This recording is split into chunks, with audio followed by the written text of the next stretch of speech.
Okay, so good morning.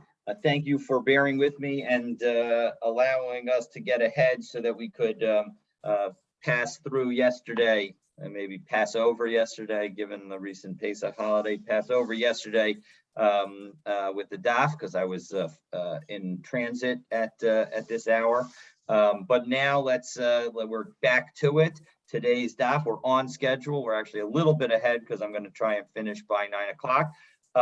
We are on Daf Nun Aleph Amud Aleph, and let me share my screen, and here we go. So on Monday, we began the 5th chapter of Yevamot, and the Mishnah detailed a disagreement regarding the usage of ma'amar and get in the context of yibum/chalitza. So again, of course, a get is not the appropriate document in the context of yibum and chalitza. Chalitza is the appropriate way to say that you are not interested in marrying your deceased brother's widow if your deceased brother had no children. And so as a result, we saw that the rabbis didn't want people to get confused and think that, well, if get doesn't work, well, then chalitza doesn't work. And then think that that just because they did chalitza, it had not really done anything. And similarly, that with respect to mamar, even though the appropriate way of marrying one's, excuse me, hold on just a second. Realized my door was still open. Even though marrying one's, Ruvain and Shimon are brothers. Ruvain's wife is Rachel. Ruvain dies without children. Even though the proper way for Shimon to perform yibum with Rachel is by engaging in marital relations. That's the method of achieving marriage with her, of accomplishing marriage with her, because we have in general the concept of accomplishing marriage through words, through the saying of a Harei at Mekudeshet Li B'Tabat Zu Kedas Moshe B'Yisrael. So as a result, we say the same thing with respect to Ma'amar. We say that we want to enable, the rabbis wanted some kind of connection to exist as a result of just using words with the widow Rachel. So when Shimon says, I want to do with the appropriate words that I want to do yibum with you, that will effectuate some sort of marriage. So those are the two rabbinic methods of beginning the separation. They're not enough, but they actually start the process. And we had a machlokas between Rabbi Gamliel and Chachamim in our Mishnah, rather than and so what the machlokas is that for Rabbi Gamliel, if you do mamar, once you've done it once, you've done all you can, and it's not going to work on the second woman. Whereas the Chachamim say no. Mamar is personal, and similarly, get is personal. And so as a result, just because you've done get with one or mamar with one, it doesn't mean that it doesn't work for the second person. And so therefore, for example, in the case of get, if Reuven leaves Rachel and Leah as his two wives, as his two widows, if Shimon does get with Rachel, then he will not be able to marry Rachel's sisters, Rachel's daughters, Rachel's mother, and similarly, if he does a get with Leah, he also will not be able to marry Leah's mother, sisters, or daughters. And so as a result, and that's true, even though if he had done chalitza with just one of them, only that one would have been prohibited to him. So those were some of the differences and if you had between the Rabbi Gamliel and the Chachamim, because the Chachamim say that the second one does do something, does have that impact on creating additional prohibitions, whereas Rabbi Gamliel says, no, you already gave one get, you've done everything that you can from a rabbinic perspective, and so as a result, no further effects. And we explained that Rabbi Gamliel believes that mamar and get in this context effectuate a partial marriage or separation, respectively. But once done, they've done everything that they can, which is why repeating the actions with someone else will have no effect.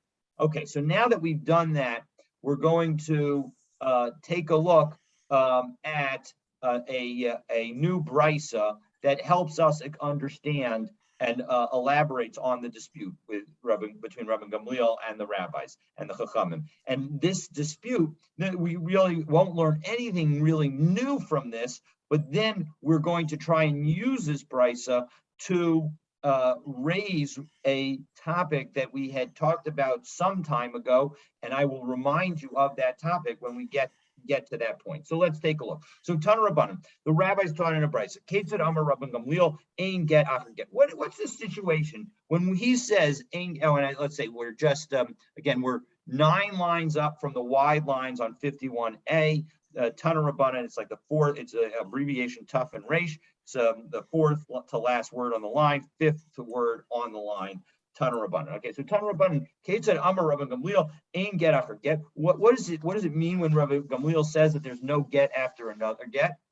Meaning, if you gave a get to one woman and one of the widows, and now you gave the get to the second widow, that there wouldn't be any effect. So, example, Shtei Yevamot shenaflu lifnei Yavam Echad. We have Rachel and Leah, who are the 2 widows of Reuven, and they now are falling as a Yevamot to Shimon, to the one brother. Nasan get lazo, v'get lazo. If he gave a get to each one of them, Rabbi Gamliel Omer, cholitz l'rishona. Rabbi Gamliel says he should do chalitza with the first one. And Rashi explains this is good advice that he should do chalitza with the first one, because the second one is not considered a divorcee. And so as a result, he's not going to undermine his relationship with her. And so as a result, he's not considered his divorcee because his get didn't do anything.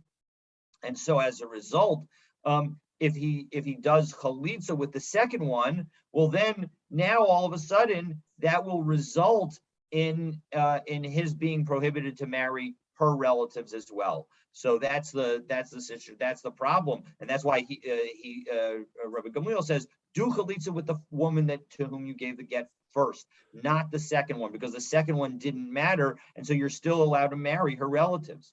But if you were to give her a chalitza, you would not.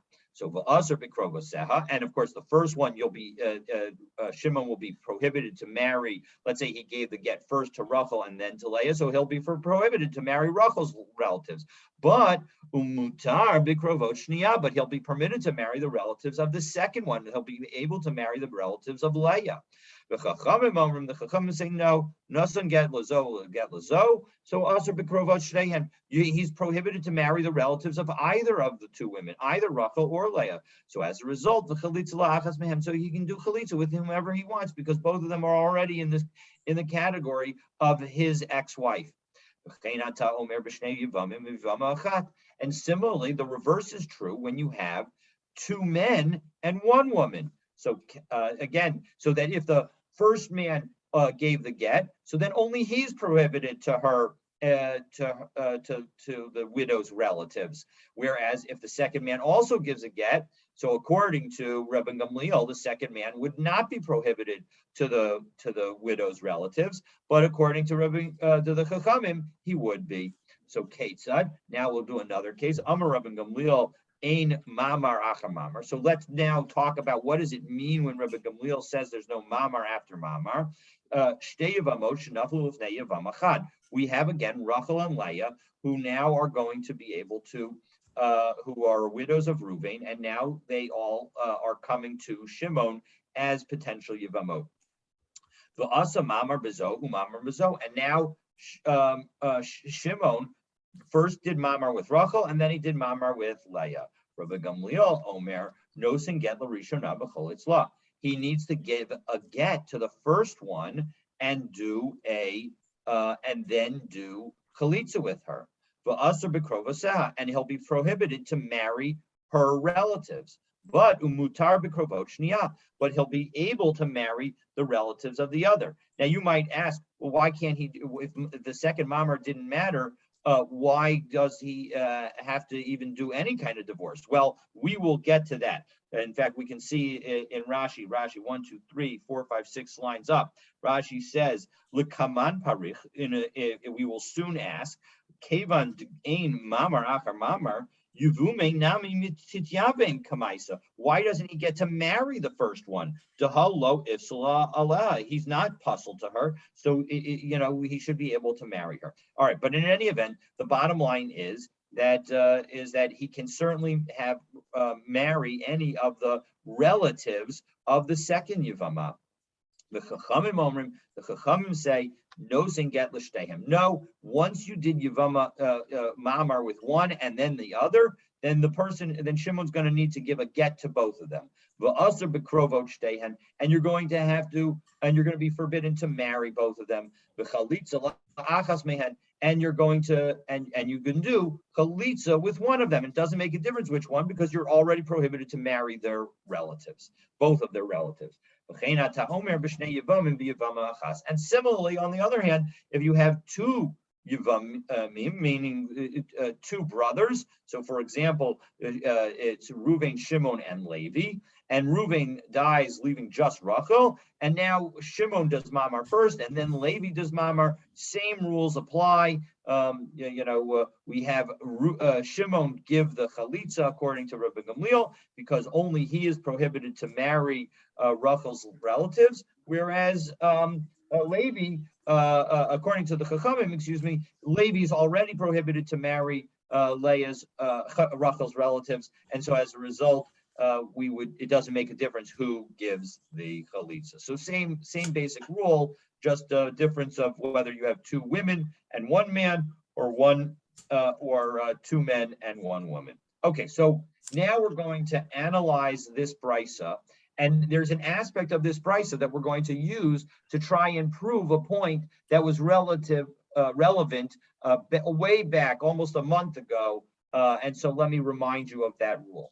And that rule is that Shmuel, of Rav and Shmuel fame, said the following, that if you have a Yavam and he gives a get to widow number one, and then he does chalitza with widow number one, or there's another situation where as a result of the relative nature of the situation, only chalitza is permitted and not yibum, well then, according to Shmuel, we still need to do chalitza with the other widows, as the chalitza is considered deficient. This is known as a chalitza psula. Now, psula usually means that it's invalid, but here it's not totally invalid. It's just not fully effective. But that's the phraseology. So now we're going to ask the question, because our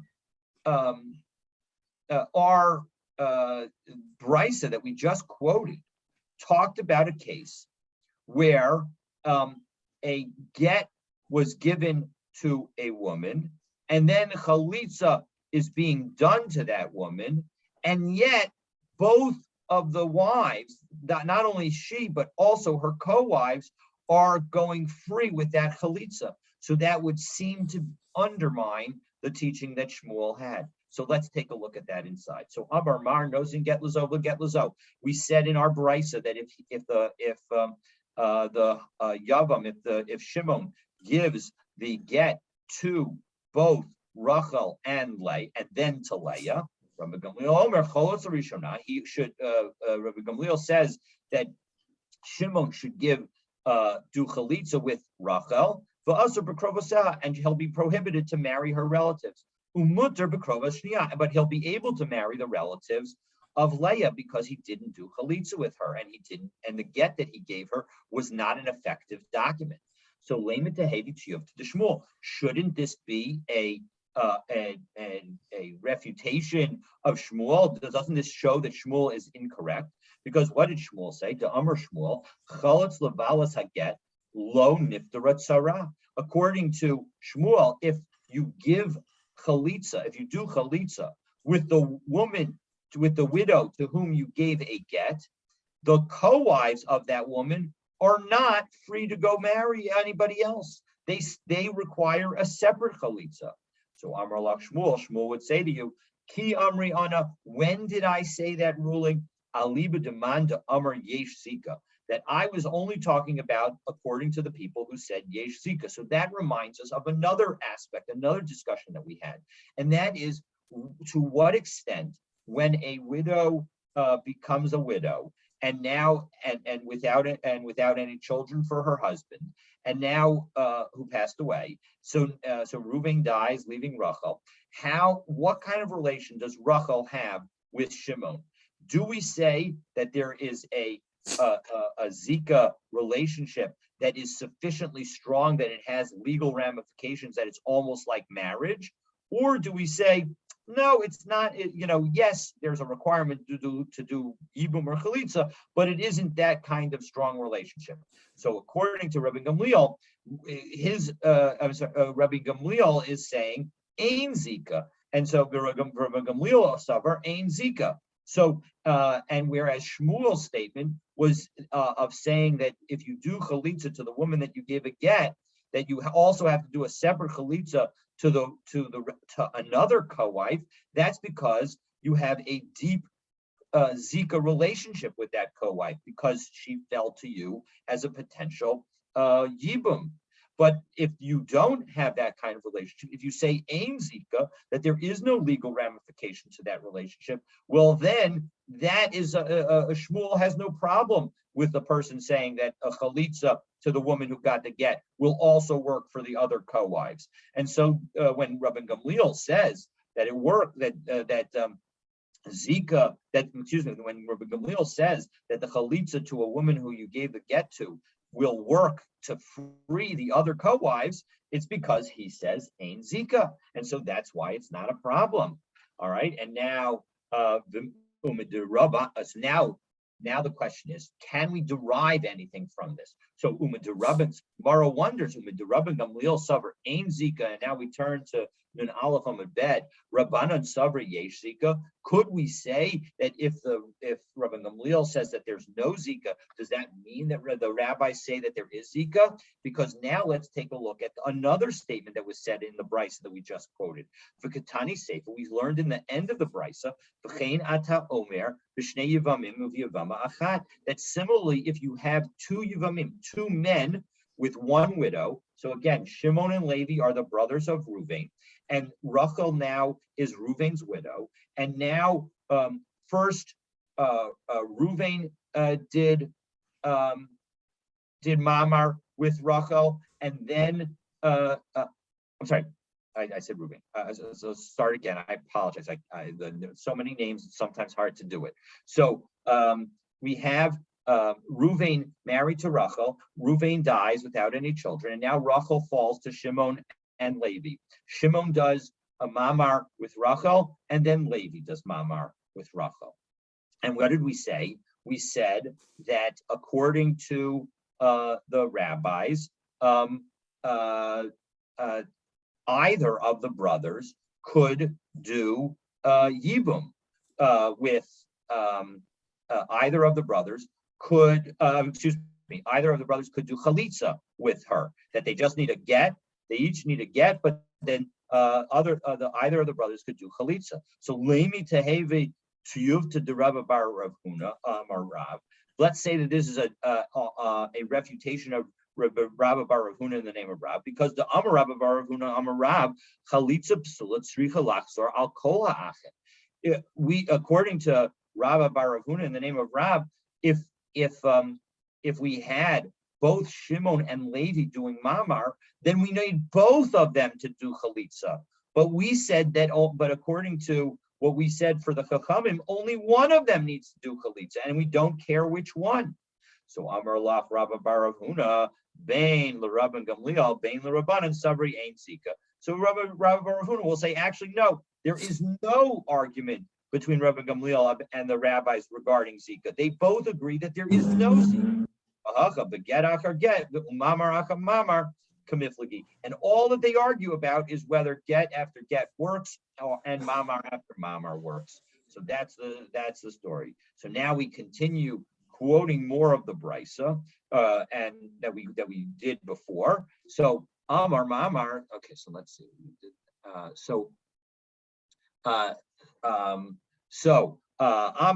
Amar mar. Also, mamar bezo, mamar's bezo. What did we say? We said that if you did mamar with both of the women, so again, we're having now Rachel and Leah are the two the two widows of Reuven, and now Shimon did mamar with both of them. Rabbi Gamliel Omer nosin get larishona v'chol itzla, but also bikrovaseha umuter bikrova shniya. That Rabbi Gamliel says that he gives a get to the first one, and then he does chalitza with her, and he's prohibited to marry any of her relatives, but he can marry the other relatives. But michti, let's take a look. Again, this is the question that Rashi said we were going to get to. Kasaber Rabbi Gamliel ein mamar achamamar. Rabbi Gamliel says that there is no mamar after mamar. So why don't we allow him Rishona nami tityabeim? Let him actually take her in yibum. So the answer is Zera Dilma Asili Yabum Milishnia, because no, we're worried that if we allow Shimon to do Yibum with Rachel, because he gave her mamar first, we might get confused. And he might say, okay, I did mamar with both of them. Well, maybe I can now still marry either one that I want. I don't have to just marry Rachel. And the person won't realize that only the first mamar is valid. And so because of that problem, because we're worried that he might think that his second mamar was valid, and therefore he could do yibum with her, we're going to say that marrying either of them, doing yibum with either of them is going to be prohibited. Okay, so now that we've done that, we get to the last piece that we'll do today, and that is Rabbi Yochanan, we're going to note that there are a whole bunch of people that are going to think that mamar has an effect, and we're going to see has a sufficient effect, a sufficiently significant effect, and we're going to see they don't necessarily think the same thing. So let's take a look. Amar Rabbi Yochanan, Rabbi Gamliel, Ubeit Shammai, Rabbi Shimon, Uben Azai, Rabbi Nehemiah, Kula Svirulahu, Mamar Kona Kinyan Gomer. All five of these people, all Rabbi Gamliel, Beit Shammai, Rabbi Shimon, Ben Azai, and Rabbi Nehemiah, all think that mamar has some kind of total transaction. Now, when we say that, if we take a look in Rashi, 1, 2, 3, 6, 7 lines down in the narrow lines, Kinyan Gomer, Lo Gomer Mamish, Rashi says, Ela Kinyan Chashuv. It's a significant acquisition, but it is not a full acquisition. And the reason that Rashi says that is that we will see that not everybody holds like Beit Shammai that has it be almost like a full marriage, but rather most of them just hold that it is the following, that it's like Rabbi Gamliel. What did Rabbi Gamliel say? Rabbi Gamliel says is that once you've done mamar with one woman, you can't do mamar with the second. So it's not that mamar is a full marriage, but it's such a significant thing that you only have the ability to do it once, because you can only marry one of one's brother's widows. And so as a result, that's what we mean by a complete acquisition. It's not actually complete because you still have to do yibum, but it is sufficiently significant that effectively it precludes you from doing anything more. So Rabbi Gamliel Hada Amran. So the fact that mamar after mamar does nothing, that shows that the first mamar does everything that's possible. And so that's That's what we mean by a complete acquisition. And so Rabbi Gamliel, we've already explained, his position in our Mishnah is ein mamar achar mamar. So that shows that the first mamar does a complete acquisition. Beit Shammai, how do we know that Beit Shammai also has a position of a very significant acquisition with respect to mamar? Titzanan, because we learned in a Mishnah a couple of weeks ago, Shlosha Achim, if you have three brothers, Reuven, Shimon, and Levi. Shnai mehem nesuos shtei achios. And you have two of them, Reuven and Shimon, were married to two sisters. We'll call them Rachel and Shira. The echad mufne. And now you have one brother who's a bachelor. Meis echad mibale achayos. And you have one of the brothers died. So Reuven dies without children. Asaba mufna mamar. And now Levi comes and does mamar with Rachel. And now the second brother dies, Shimon dies, and so now Shira is also a widow. Now, of course, Levi can't marry both Rachel and Shira because Rachel and Shira are sisters. And Beit Shammai Omrim, what does Beit Shammai say? Ishto imo. That the fact that Levi did mamar with Rachel allows him to complete the marriage with Rachel. And so v'halazu teitzei mishum achos isha, and Shimon's widow Shira, she goes free. She doesn't even need yibum and chalitza because it's as if she's your wife's sister. It's as if she's Levi's wife's sister. And so because Levi has already done mamar with Rachel, and so that shows that there's a full transaction. Rabbi Shimon, what does Rabbi Shimon say? How does he show that in fact there's a full that mamar is a full transaction? Tanya, because we learned Amar lahu Rabbi Shimon l'chacham. Rabbi Shimon says to the chacham, im bias rishon bia. Okay, so now we have to tell you what this case is about. So in a case where Reuven's two brothers were between the ages of 9 and 13. So if you have somebody, it is between the age of 9 and 13, their sexual relations are not considered a full sexual relation. And as a result, we're not going, and again, as a reminder, that is how one effectuates yibum. You need to have sexual relations. And so as a result, if each of them have sexual relations with Reuven's widow in an effort to do yibum, the rabbis treat each relationship like ma'amar. So as a result, neither brother can marry the widow when they become an adult. However, Rabbi Shimon responds to them as follows. Amar lahu Rabbi Shimon l'chachamim. Rabbi Shimon said to the chachamim, "Im bias rishon bia," that we're in an uncertain situation. Either it's a fully valid bia, meaning if we're uncertain whether relations between we'll call it a 10-year-old and a woman are considered relations. Well, if they are relations, well then, if the first one was a full relation, well then bia sheni ain't a bia. The second one is not considered any kind of relationship, and therefore the first brother should be able to marry her. The im bias rishon ain't a bia, and if the first relationship is not considered a full valid relationship, a full valid sexual relationship, well then bia shneni nami ain't a bia. Well then the second one isn't a fully valid one. So as a result, the first brother does have the ability to marry the widow, and we don't say like the rabbis that they both have to divorce and do chalitza. So the im bias ben tesha the mamar shavuya rabbanan. Now, when it comes to a relationship by a 9-year-old, so anywhere in between 9-year-olds, so 9, 10, 11, or 12. So the mamar shavuya rabbanan, that the rabbis considered it equal to mamar. The kama Rabbi Shimon ain't a bia, and Rabbi Shimon says no. It is the second one, the second brother's relationship is not considered a mamar at all. It's not considered a relationship at all, and so again we see a parallel to this concept of ein mamar achar mamar. The second bia is not a valid bia, so therefore mamar is effectively of the first action of marriage taking is effectively the only one that can exist. And so that's Rabbi Shimon's case. And that's the reason that we say with respect to Rabbi Shimon that mamar after mamar does nothing.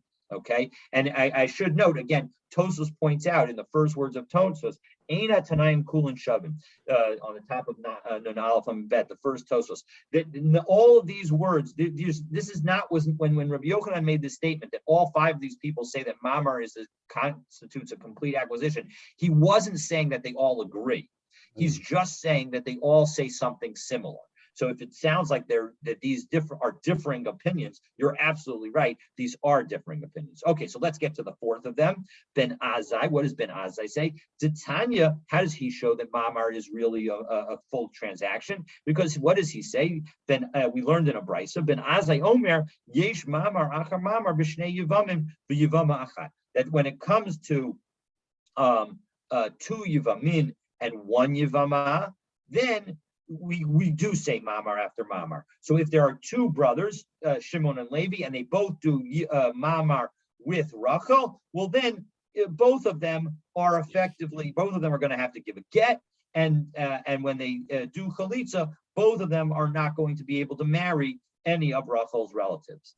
But the Mamar Achar Mamar B'Shtei Yevamot V'Yavam Echad. But when it comes to Rachel and Leah being the two widows, and Shimon is the only Yavam, well then only the first Mamar works. The second Mamar doesn't work. So as a result, we see, again, he does not say as broad a position as Rabban Gamliel. Rabban Gamliel said, Ein Mamar Achar Mamar, in both cases, both with 2 Yevamim and 1 Yevama, and 2 Yevamot and 1 Yavam. So, but Ben Azai says it only with 2 Yevamot and 1 Yavam, with 2 women, 2 widows, and 1 brother. Okay, so that's Ben Azai's position. And finally, Rabbi Nechemia. Rabbi Nechemia was one of the positions in our Mishnah, and he had the last view of our Mishnah. And what did he say? Ditnan Rabbi Chaya Amar. We said in our Mishnah that Rabbi Nechemia said, Achas be'ila va'achas chalitza. Whether you're doing be'ila, whether you're having relations and doing yibum or doing chalitza, bein betchila, bein be'emtza, bein besof, ein achareha klum. Whatever happens afterwards is not a valid action. V'habia psula. But this relationship, this sexual relationship, it constitutes a bia psula. It's not a full bia. And so, because the rabbis treated it like mamar. So, what situation is it that the rabbis treated it like mamar? Hold on just a second. They treated it like mamar if, for example, the rabbi said that if you did mamar with widow number 1 and then had relations with widow number 2, well, then that relationship is not a full effectuation of marriage. And so as a result, even if you then do mamar with widow number 3, that is going to be a problem. So that is the view of the Chachamim. And so as a result, and so even though you have multiple mamars, even though you had an actual sexual relationship in the middle, we're not going to treat that as a full sexual relationship. Rather, we're going to treat it effectively like a mamar.